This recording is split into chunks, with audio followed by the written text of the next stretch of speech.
Welcome to a very special grooving session where Tim and I are going to talk about how stores nudge you to buy more, particularly as it relates to supermarket psychology. Tim, are you ready to do this? I am ready. Let's step into the supermarket of psychology, or the psychology of supermarkets, which is it's the second. We're going to step into the psychology of supermarkets, uncover the hidden things that are driving our behavior behind design, placement, pricing, all the things that make us buy more. That's exactly it. There's some really great research, psychological research out there on this. There's a lot of really good information.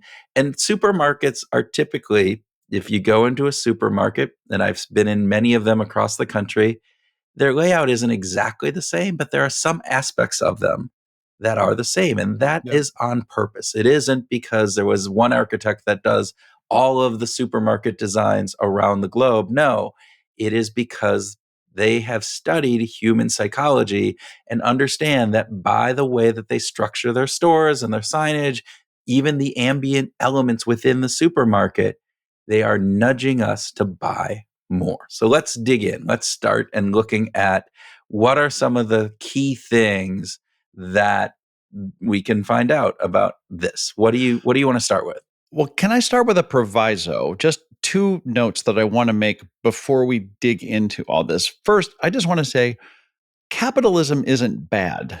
No, Not in good. its entirety. And supermarkets work on very, very slim margins. And so every extra dollar that they get you to spend, it means just a little bit to them. So there is a part of me that just wants to be in defense of supermarkets for leveraging all these tools in order to just try and get by, right? I'm not a bleeding heart over supermarkets in general, but they're businesses, and I want to respect the fact that their business is trying to get us to buy more food, Right. and stuff. So, I just want to start there. Okay, you said two. Was that both of them It, combined? it was two. It was the one was Capitalism and the capitalism, supermarket. and the second part. is they have slim margins.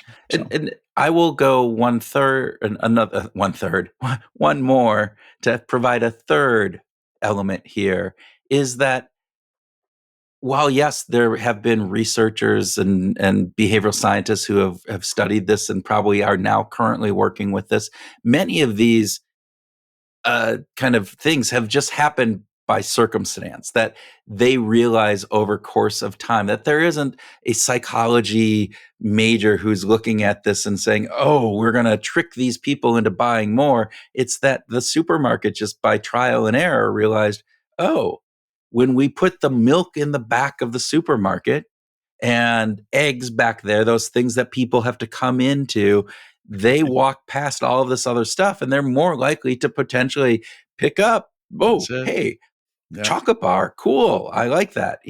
There are those aspects of this that just happen naturally without being, trying to get into your mind and different pieces of this. So Yeah. I think that's kind of a key part of it, is to start there.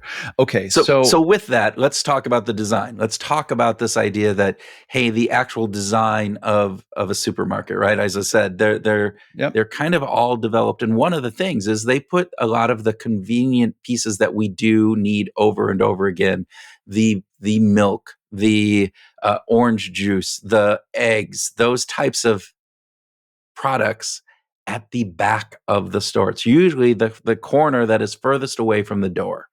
Yeah. And they do that because it makes us walk through the other aisles. And by just chance, we may get spurred to look at something and go, that's good.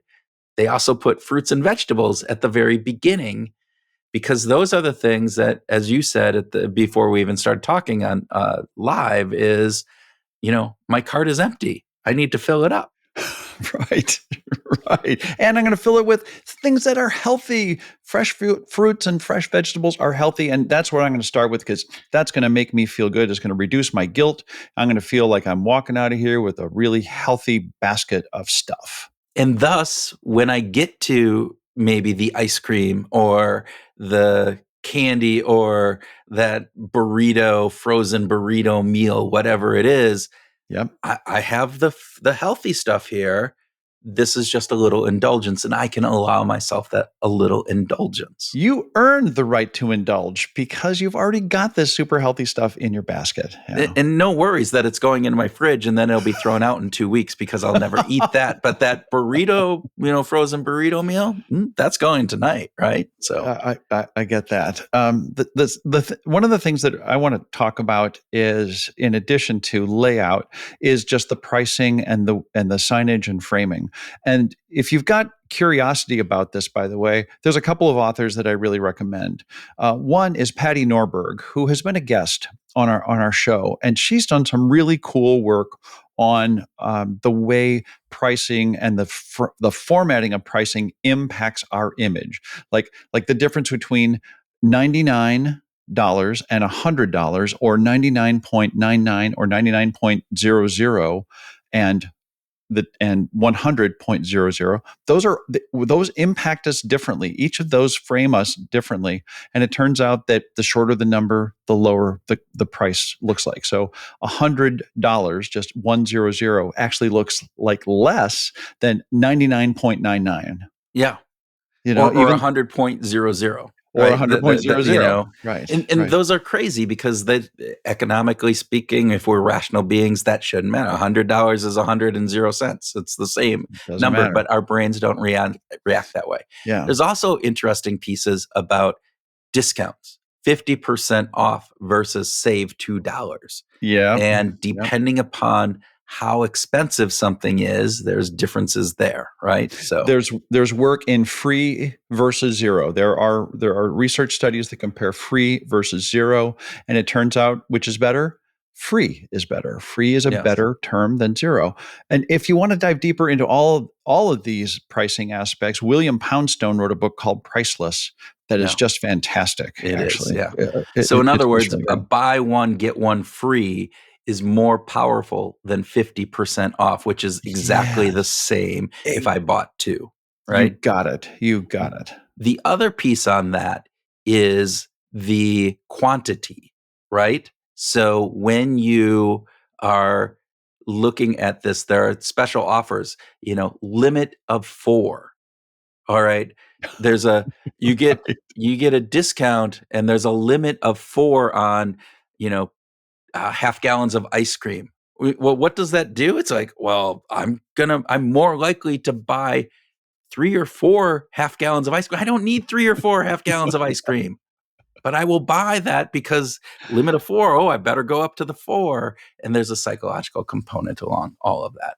Absolutely. And of course, colors and the way colors are framed, and then this idea of how those words are used on the ads, all those little ads that we see on the shelves when there's a special or a different color than everything else, those work. They draw our attention to a specific item that we wouldn't otherwise pay attention to because it's different. It's salient in our eyes. Which also goes to product placement on the shelves, whether that be at eye level, and there is an eye level effect, right? Those objects placed at eye level typically receive more attention. Premium brands often pay to get placed at eye level. There is a whole world of product placement and companies that go in and do that. There is also end caps. The end of each of the aisles, those are premium placements. So people tend to see those and work on those more. And especially when they're unified around a single theme or a single product.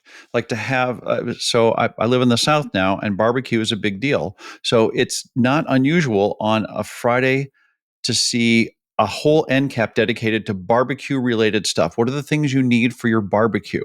So it's not just you need chips, but it's what do you need for your barbecue? And then there's a whole variety of products that just make it really easy and convenient that allow me as a shopper to go, oh, I'm going to need this and I need that, and I'll just get it right here and right now and be done with it. And did you ever wonder why as you're waiting in that checkout lane because there's a person or two people in front of you, what you're surrounded by? What are you surrounded by, Tim? I'm surrounded by very relaxing music. That's what No, I no, no, notice. no, no, you're not. You're surrounded by candy and magazines and gum and impulse buy things. I don't even notice. Particularly little toys for kids and other Oh, things that yes, kids are yes. going to be going, "Oh, I want this." I don't notice those because the music is so soothing. It's just I want to spend all day at the grocery store. It's just fantastic.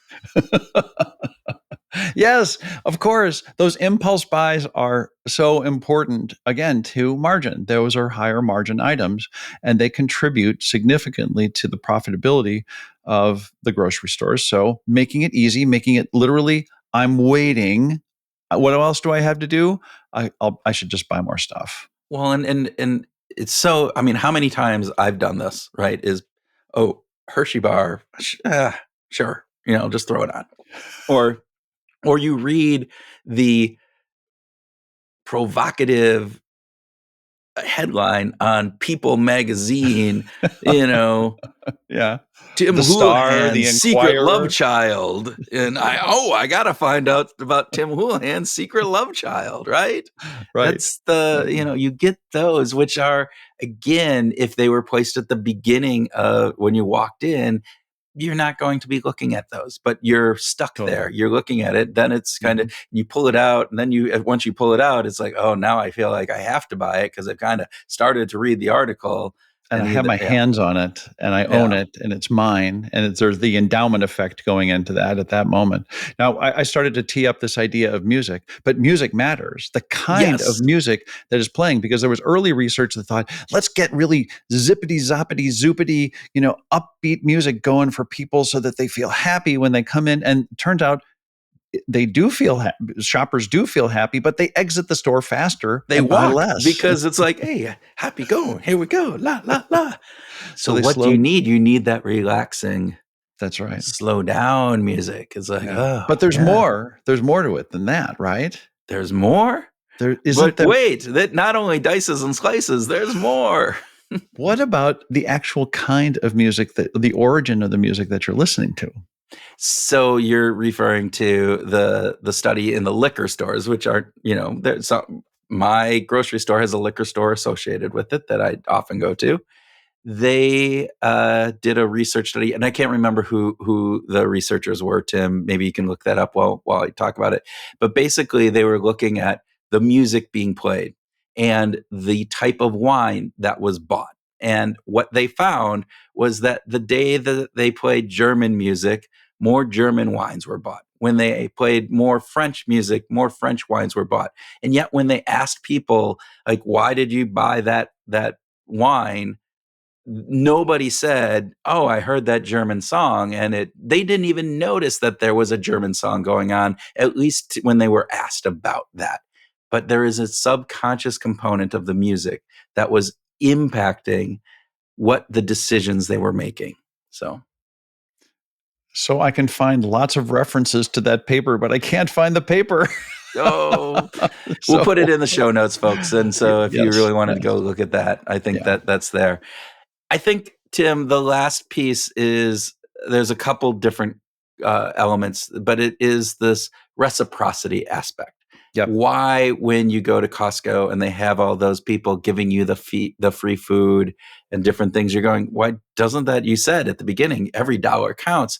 Doesn't that cost them money to give out free samples and doing different things? Is that really what happens?